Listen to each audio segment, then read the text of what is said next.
All right, hello and welcome to Nonprofit Enthusiast Live, the weekly session where we talk about all things nonprofit.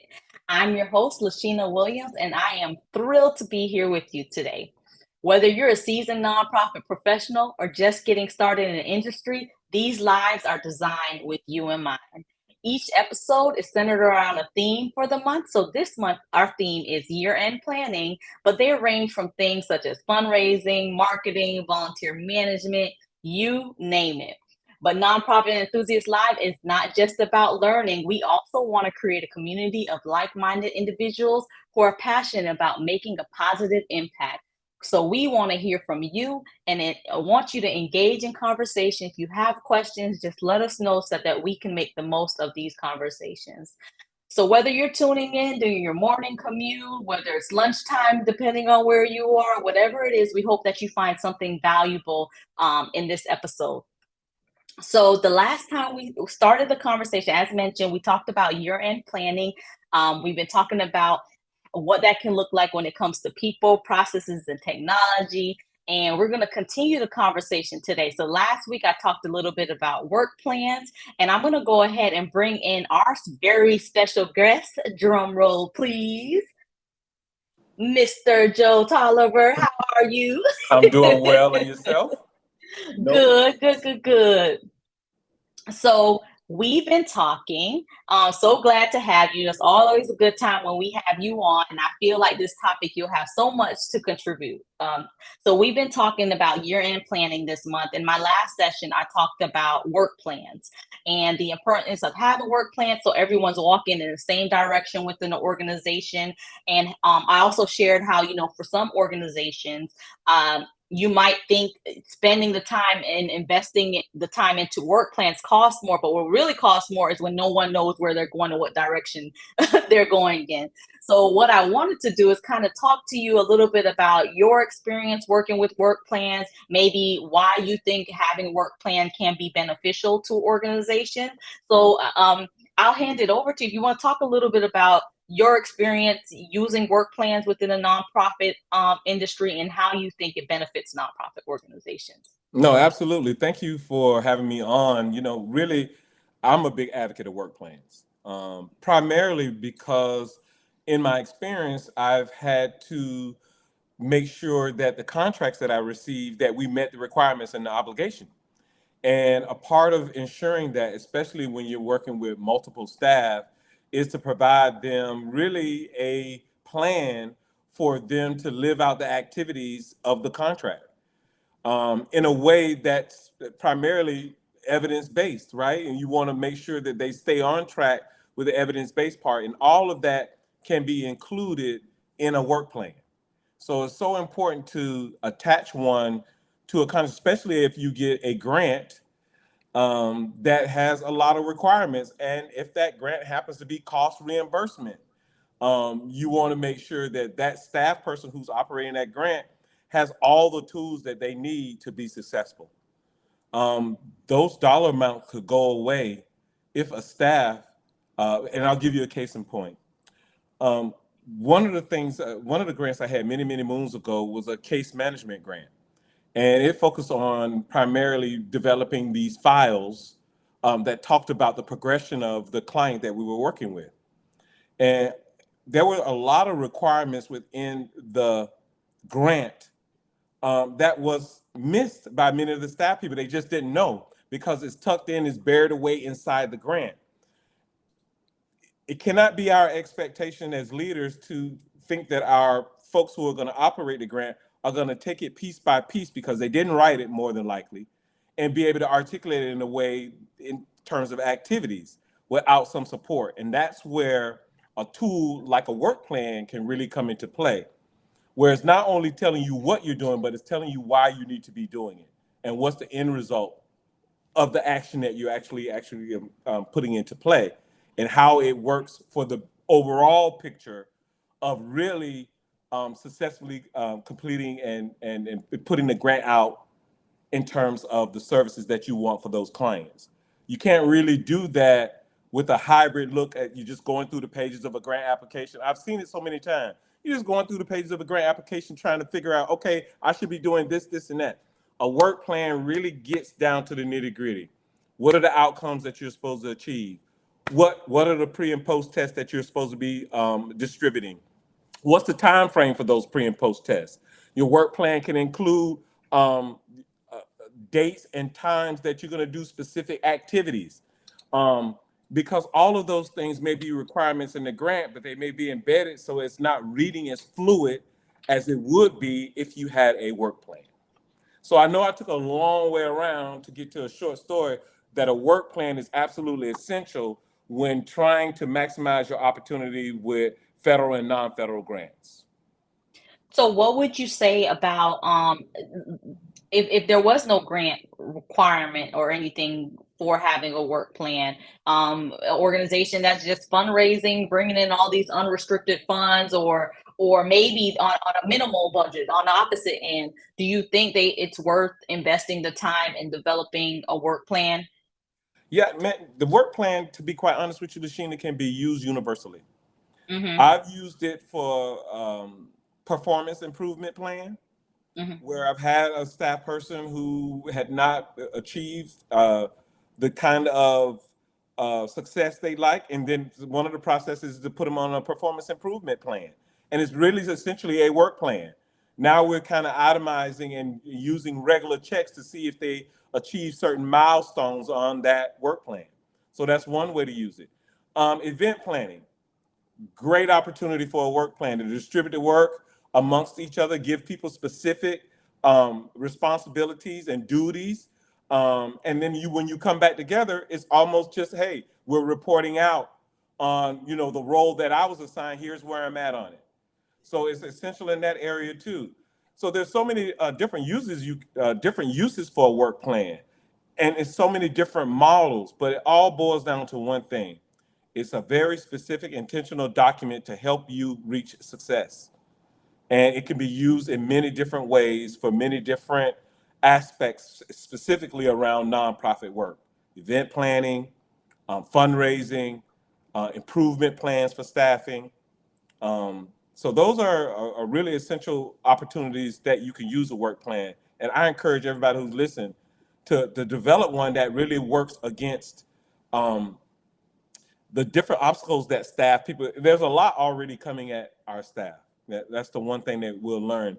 A lot of things are facing. If we can provide them with succinct directions and specific requirements that a contract has, it gives them a full picture of what the services that they're providing. So not only are they looking at what activities should be done, but what are the requirements under the grant? And I'll give you a case in point. One year we were running a summer program. Well, part of the requirements in the summer program, Lashina, was making Mm-hmm. sure we had hand sanitizers and paper towels and things of that nature inside of the bathrooms. Well, that may be embedded deep down in the contract, but how do you articulate that to your staff people? And do you recall to articulate that? But that's something that you can get hit on in an audit. But if Mm-hmm. you have a work plan that specifically outlines what are grant requirements for each staff person and what their role around that grant requirement, you avoid those types of traps. Love it. And I love that you talked about some of those key components in the work plan, and I was taking some of those notes. So of course identifying the goals and the priorities associated, with the whether it's a particular grant or if it's over the overall organization strategic plan. Right. What are the requirements of the individual? Who are the key individuals executing the different steps within the plan? Correct. Identifying the due dates or the dates they need to be accomplished by. Any Hmm. other areas that you feel best based on your experience? And I know there's different types of work plans that is important to make sure it's included when developing a work plan. Any other areas you think so? It's goals and priorities. We have the requirements, the key individuals responsible, the dates, the timeline, schedule, maybe key milestones and deadlines. Anything else you think? No, I think you covered it. And I think what happens is you begin to design the work plan based on the need, your organizational need. Okay. Mhm. Oftentimes what happens is, let's say for instance, you run into a situation where you're being challenged with a grant and your funder is coming back and say, hey, you're missing this, this, and this. Um, you can always refer back to the work plan to see if it wasn't even communicated to the staff person. So it's a way of checks and balances for yourself as well. So, okay, so my organization has never used a work plan. Here I am. I listen to Nonprofit Enthusiast Live. I want us to be able to walk in the same direction. Right now, we're a little bit, scattered. How do I introduce this in within my nonprofit and try to get the buy-in of others to understand the importance of the work plan? Lashina, they say if you write it down, you make it plain, anybody can pick it up and run with it. And Mm-hmm. that's what the kind of optimism that you want to provide for the folks who are working on your team. That you want to take away the stress of all the activities and strategies in their head and be able to put it on their paper because you want them to feel a sense of complete. Mm-hmm. Oftentimes, many of the tasks that we have to do are in our head and not really on paper and not really in front of us in terms of purpose. What the work plan would do would be able to describe the purpose, the strategies associated with the purpose, and then the activities that you need to be able to get to those milestones in order for you to reach the success that you need. Love. So I'm thinking of this and I'm trying to think of the best way to word it. So do not kill me after or whatever if this don't come out right, right? So okay, one thing, amazing thing about work plan nowadays, we got systems, and I'll talk a little bit about one of those systems that can help you bring those work plans to life. So I'm imagining when you were talking about work plans and those grants, that was probably on paper. Don't like it was on paper, probably had the due date, like all that was that, and It, I it, it guess really was a working document. It uh-huh. really was a working document, and in some areas it would have checklists. You could check it off. Yep. And a lot of that was manual, right? I imagine there wasn't a A lot Google of that was Drive manual. that you had it on Google Drive and y'all shared it or something like It that. was manual, absolutely. So the cool thing is there's so much different tools now to even take the work plans to the next level. Right. A simple way is putting it on a Google Drive where it is shared. Another tool that I love is like using a project management tool, and they did not pay us to say any of this, but I'll go ahead and mention the name because someone's going to ask me, well, what do you all use? Like for instance, like a sauna or something, because not only does it have the communication factors, it has those things that we're talking about. You can put what's the goals, what's the priorities, what's the due dates of these. It's so many different ways you can use that to help bring your work plan to life. So that's the even greater part about it. You can infuse this process of work plan with to add that to technology, and then get the right people in place. You on the right, you're gonna do No, good you with your there. organization. No, no. The reality of it is, you want to get those folks with the bones, right? You Yep. know, anybody can come to you and be a part of your team with high levels of skill, right? Mm-hmm. But do they have the bones? Do they have the loyalty? Do they have the commitment? Do they have the drive to actually help you reach the mission and vision of your organization? That's the measuring stick.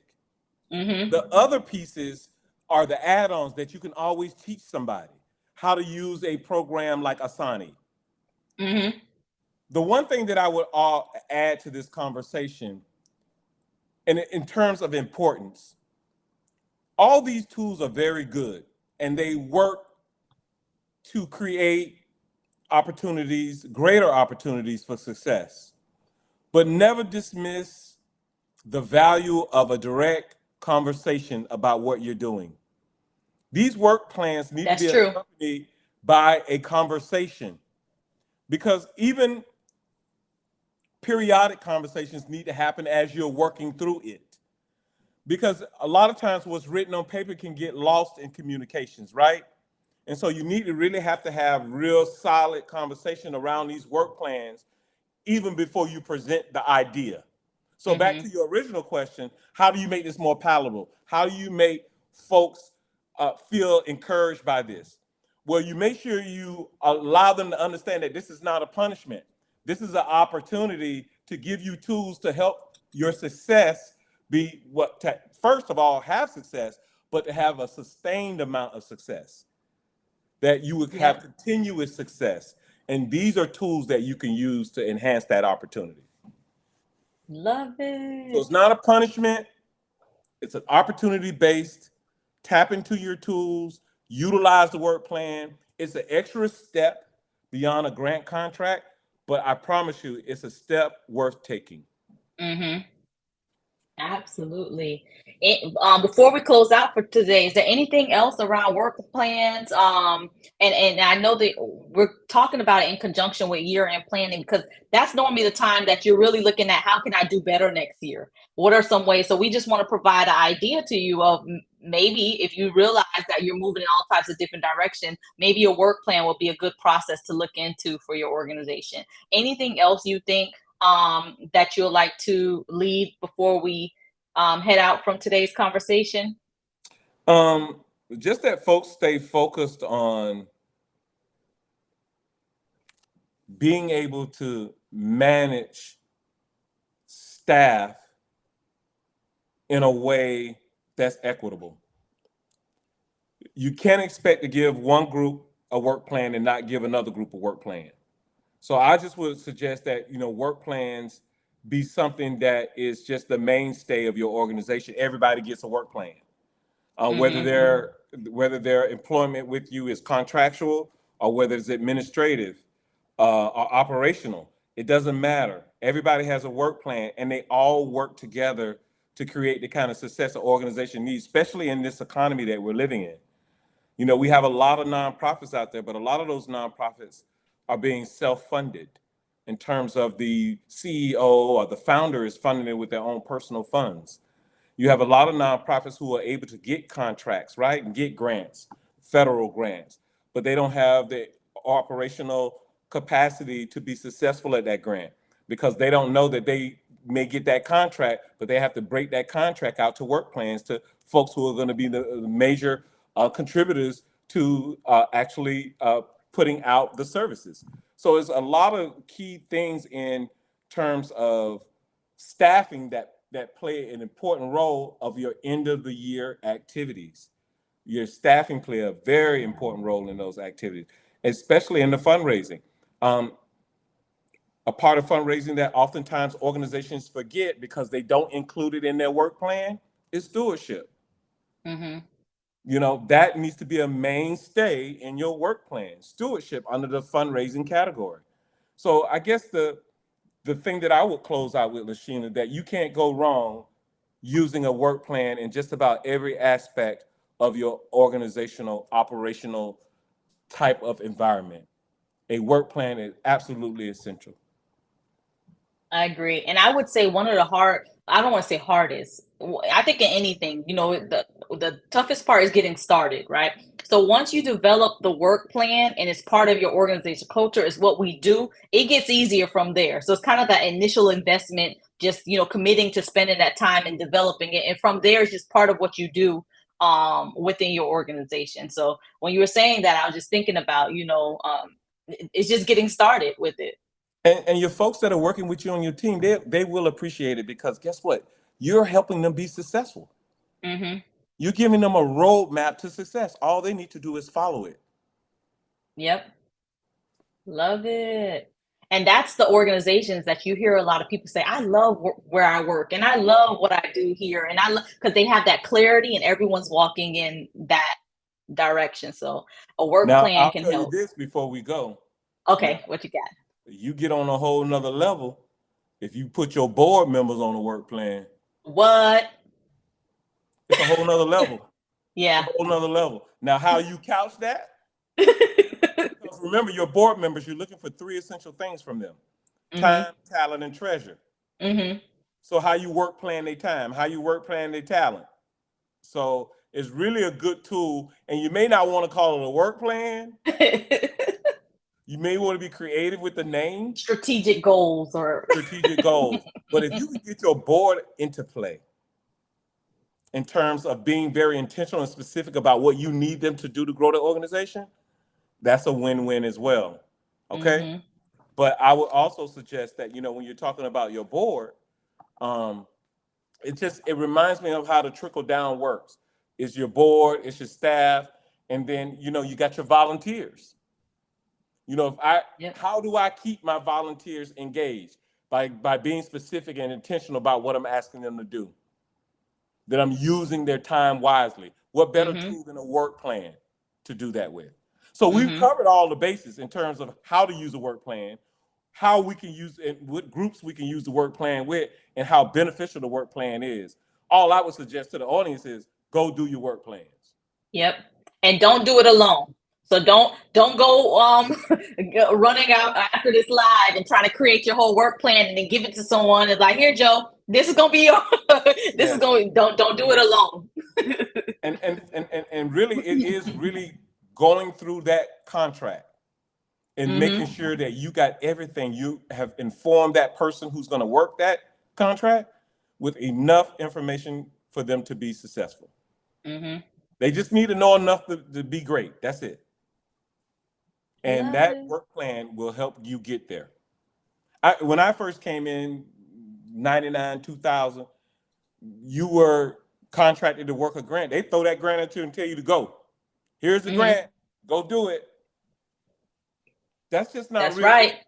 That's just not realistic in this economy. It never really worked then, and it really doesn't work now.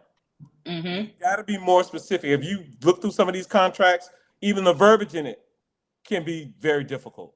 And oftentimes, the people who are providing the services, Lashina, don't forget this: the people who are providing the services are not the folks who wrote the grant. That's true. So that's my Love work it. plan. We could talk about this all day, right? I know, right? It's really important. It's really Yep. important to the success of your organization that people really understand what they're doing. They can't just halfway understand it because there's a lot of measures to be met with a grant. Mm-hmm. Everything from evaluation to integrity to program efficacy. So there's so many different components that's associated with a contract, a grant contract, that if you miss one piece, it could be cataclysmic in terms of making those other pieces fall out of place as well. Mm-hmm. So you have to really be careful. Yep. Love it. Well, thank you so much for coming on Hey, today. again, thanks for inviting me.